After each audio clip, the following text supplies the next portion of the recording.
O Livro dos Espíritos. Allan Kardec. Tradução: Dr. Guilom Ribeiro. 76ª edição, 1944. Parte 2ª. Do mundo espírito ao mundo dos espíritos. Capítulo 2. De encarnação dos espíritos. Materialismo. 147. Por que é que os anatomistas, os fisiologistas e, em geral, os que aprofundam a ciência da natureza, são, com tanta frequência, levados ao materialismo? O fisiologista refere tudo ao que vê. Orgulho dos homens, que julgam saber tudo e não admitem haja coisa alguma que lhes esteja acima do entendimento. A própria ciência que cultivam os enche de presunção. Pensam que a natureza nada lhes pode conservar oculto.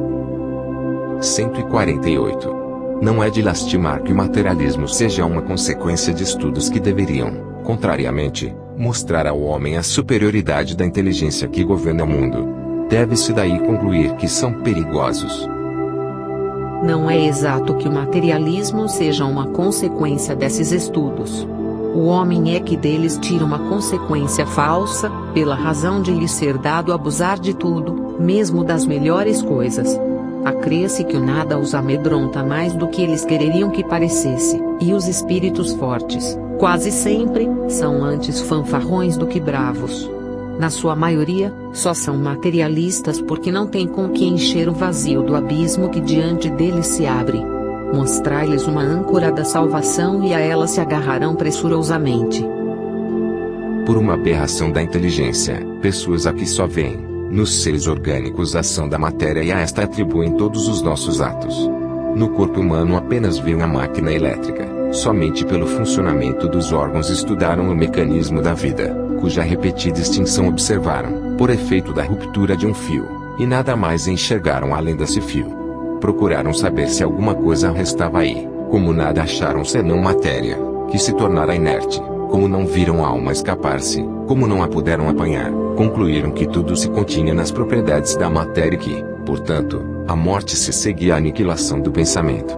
Triste consequência, se for real, porque então o bem e o mal nada significariam. O homem teria razão para só pensar em si, para colocar acima de tudo a satisfação de seus apetites materiais. Quebrados estariam os laços sociais e as mais santas afeições se romperiam para sempre. Felizmente, longe estão de ser gerais semelhantes ideias, que se podem mesmo ter por muito circunscritas, constituindo apenas opiniões individuais, pois que em parte alguma ainda formaram doutrina. Uma sociedade que se fundasse sobre tais bases traria em si o germen de sua dissolução e seus membros se entredevorariam como animais ferozes. O homem tem, instintivamente, a convicção de que nem tudo se lhe acaba com a vida. O nada lhe infunde horror. É em vão que se obstina contra a ideia da vida futura.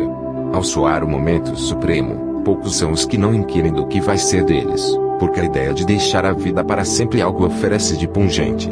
Quem, de fato, poderia encarar com indiferença uma separação absoluta, eterna, de tudo que foi objeto de seu amor? Quem poderia ver, sem terror, abrir-se diante-se o imensurável abismo do nada, onde se sepultassem para sempre todas as suas faculdades, todas as suas esperanças, e dizer a si mesmo, pois que, depois de mim, nada, nada mais, senão o vácuo, tudo definitivamente acabado. Mais alguns dias e a minha lembrança se terá acabado, mais alguns dias e a minha lembrança se terá apagado da memória dos que me sobreviverem. Nenhum vestígio dentro em pouco restará da minha passagem pela terra. Até mesmo o bem que fiz será esquecido pelos ingratos a quem beneficiei. E nada, para compensar tudo isto, nenhuma outra perspectiva, além da do meu corpo roído pelos vermes. Não tem este quadro alguma coisa de horrível, de glacial? A religião ensina que não pode ser assim e a razão nulo confirma. Mas, uma existência futura, vaga e indefinida não apresenta o que satisfaça o nosso desejo do positivo. Essa, em muitos, a origem da dúvida. Possuímos alma, está bem, mas, que é a nossa alma? Tem forma, uma aparência qualquer? É um ser limitado, ou indefinido? Dizem alguns que é um sopro de Deus, outros uma centelha, outros uma parcela do grande todo, o princípio da vida e da inteligência. Que é, porém, o que de tudo isto ficamos sabendo? Que nos importa ter uma alma, se, Extinguindo-se-nos a vida, ela desaparece na imensidade, como as gotas d'água no oceano. A perda da nossa individualidade não equivale, para nós, ao nada. Disse também que a alma é imaterial. Ora, uma coisa imaterial carece de proporções determinadas. Desde então, nada é, para nós. A religião ainda nos ensina que seremos felizes ou desgraçados, conforme ao bem ou ao mal que houvermos feito. Que venha a ser, porém, essa felicidade que nos aguarda no seio de Deus. Será uma beatitude, uma contemplação eterna, sem outra ocupação mais do que entoar louvores ao Criador. As chamas do inferno serão uma realidade ou um símbolo. A própria Igreja lhes dá esta última significação, mas, então, que são aqueles sofrimentos? Onde esse lugar do suplício? Numa palavra, que é o que se faz, que é o que se vê, nesse outro mundo que a todos nos espera. Dizem que ninguém jamais voltou de lá para nos dar informações. É erro dizê-lo, e a missão do Espiritismo consiste precisamente em nos esclarecer acerca desse futuro, em fazer com que, até certo ponto, o toquemos com o dedo e o penetremos com o olhar, não mais pelo raciocínio somente, porém, pelos fatos. Graças às comunicações espíritas, não se trata mais de uma simples presunção, de uma probabilidade sobre a qual cada um conjetura à vontade, que os poetas embelezem com suas ficções, ou cumulem de enganadoras imagens alegóricas.